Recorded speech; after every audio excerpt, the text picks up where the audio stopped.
और अब खबर है कल पेश हुए आम बजट की। संसद में बजट पर आज से शुरू होगी चर्चा। लोकसभा में बजट पर चर्चा के लिए 20 घंटे का समय तय हुआ है।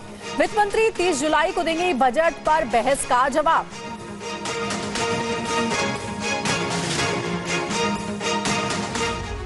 $7 to 10 lakh rupees, 10%.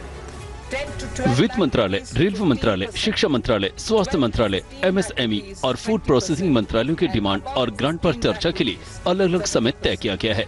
लोकसभा में बजट पर चर्चा के लिए कांग्रेस को 3.25 घंटे का समय आवंटित किया गया है। वहीं राज्यसभा में कांग्रेस को 2 घंटे 20 मिनट का समय मिला है। सूत्रों के मुताबिक राज्यसभा में बजट पर चर्चा की शुरुआत पूर्व मंत्री पी चिदम्बरम करेंगे। इस बीच बजट में भेदभाव का आरोप लगाते हुए विपक्ष ने विरोध प्रदर्शन का ऐलान किया है। कल हुई इंडिया गठबंधन की बैठक में निर्णय लिया गया कि इंडिया गठबंधन के घटक दल आज संसद के बाहर और भीतर विरोध प्रदर्शन करेंगे।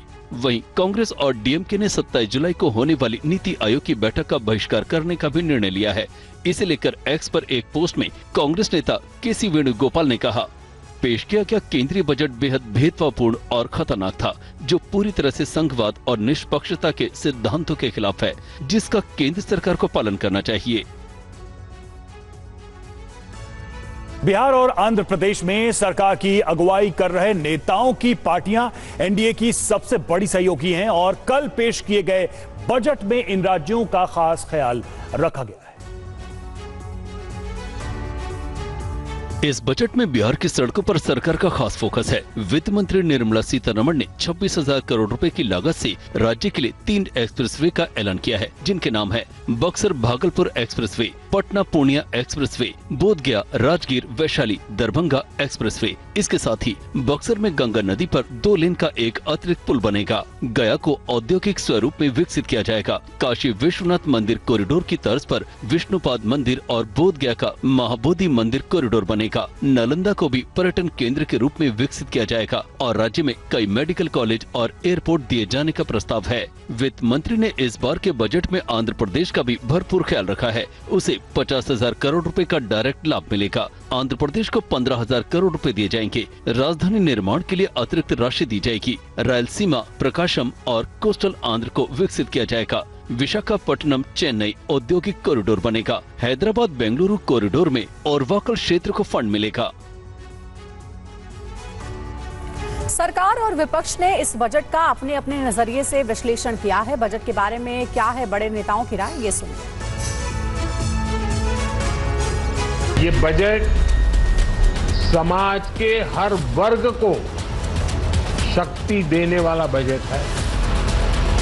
ये देश के गांव गरीब किसान को समृद्धि की राह पर ले जाने वाला बजट है। तो यही बोलना है, this budget is totally directionless, anti people, no vision, only the political mission is there.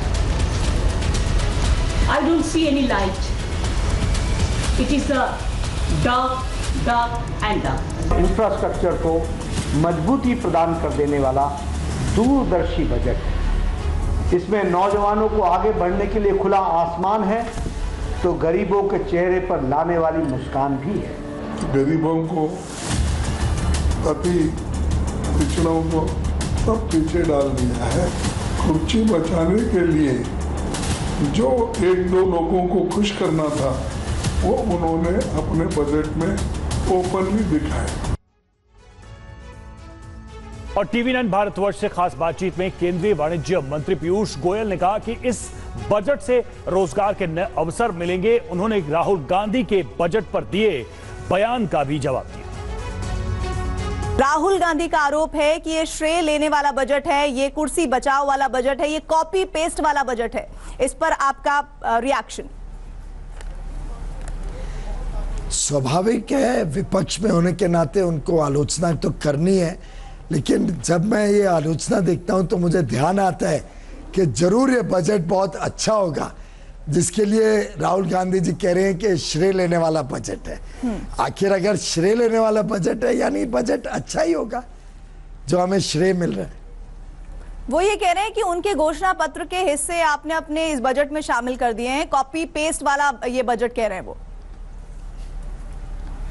अगर उनको अर्थव्यवस्था की थोड़ी भी समझ होती तो वो ये बेबुनियाद बात इसलिए नहीं करते क्योंकि उनके बजट में तो उन्होंने डोल्स देने की बात की थी, भत्ते देने की बात की थी। हमारा बजट कौशल विकास के साथ रोजगार को उत्पन्न करने का काम करता है। तो जमीन आसमान का फर्क है दोनों में। और वहीं रेल मंत्री अश्विनी वैष्णव ने बजट को ऐतिहासिक बताया और कहा कि इस बार रेलवे को पहले से ज्यादा पैसा मिला है। रेलवे के लिए आज के बजट में ऐतिहासिक एलोकेशन है। 2,62,200 करोड़ रुपए का टोटल एलोकेशन रेलवे के लिए है। मैं माननीय प्रधानमंत्री जी को, माननीय वित्त मंत्री जी को धन्यवाद देना चाहूंगा। 2,62,200 करोड़ रुपीस कैपिटल इन्वेस्टमेंट के लिए। This is a record allocation for capital investment for railways. अगर आप देखेंगे 2014 के समय करीब करीब this number used to be only about 35,000 crore rupees. 35,000 crore रुपए होता था 2014 में। आज एक नए लेवल पे, एक बहुत बड़े स्तर पे 2,62,000 करोड़ यानी 2,62,200 करोड़ रुपीस का एलोकेशन है। तो ओवरऑल जो रेलवे की डायरेक्शन है, सेफ्टी फर्स्ट, कंफर्ट पैसेंजर्स का, मैक्सिमम कैपेसिटी बढ़ाना, रेलवे के इंफ्रास्ट्रक्चर को सुधारना, उस सब को ध्यान में रखते हुए बजट है। और विपक्ष ने इस बजट को सरकार बचाओ बजट कहा है। विपक्ष के इस आरोप पर केंद्रीय मंत्री गजेंद्र सिंह शेखावत ने क्या कहा, आइए सुनते हैं। चुनावों से पहले जो अंतरिम बजट पेश हुआ तब ये कहा गया कि ये चुनावी बजट है और अब इस बजट को लेकर कहा जा रहा है कि ये सरकार बचाओ बजट है। ये जो आरोप लग रहा है, ये सिर्फ जुमलेबाजी आपको दिखती है या इसको आप किस तरह से देखते हैं? ये विपक्षियों का आरोप है, चूंकि आलोचना करनी है इसलिए कहा जा रहा है सिर्फ। देखिए, आलोचना के लिए आलोचना करना तो आजकल कांग्रेस पार्टी का धर्म बन ही गया है। हम ओलंपिक में मेडल लेकर के आए उसकी बात करूं या हम चांद पर पहुंचे उसकी बात करूं, जब कभी भी भारत किसी विषय पर अपनी उपलब्धि पर गर्व कर सके। देखिए, कोविड के बाद की उपजी हुई परिस्थितियों में जिस तरह का बेहतरीन जो है आर्थिक प्रबंधन माननीय मोदी जी के नेतृत्व में सरकार ने किया और उसके जो परिणाम देश को मिल रहे हैं, वो बहुत बड़ी उपलब्धि विश्व के आर्थिक जगत में है। और ऐसे समय में इसके अतिरिक्त कोई और टिप्पणी उनके स्वभाव को देखते हुए, उनके चरित्र को देखते हुए, उनके इतिहास को देखते हुए और किसी टिप्पणी की अपेक्षा क्या आप कर सकते थे? संसद में पेश हुए आम बजट को लेकर सेंचुरी प्लाईबोर्ड्स इंडिया लिमिटेड के एग्जीक्यूटिव डायरेक्टर केशव भजंका का क्या कहना है? उन्होंने कहा है कि बजट बहुत ही अच्छा और संतुलित है। दिखाते हैं आपको ये रिपोर्ट। देखिए, मुझे लगता है कि एक बहुत अच्छा और बहुत बैलेंस्ड बजट है। अगर आप देखेंगे तो लॉन्ग टर्म और शॉर्ट टर्म दोनों के ऊपर फोकस किया गया है। लॉन्ग टर्म में इंफ्रास्ट्रक्चर डेवलपमेंट के ऊपर काफ़ी फोकस रहा है और 11 लाख करोड़ से ऊपर की इन्वेस्टमेंट भी घोषित हुई है। और शॉर्ट टर्म में एम्प्लॉयमेंट के ऊपर बहुत थ्रस्ट रहा है और मुझे लगता है कि इन दोनों से इकोनॉमी को बहुत बेनिफिट मिलेगा।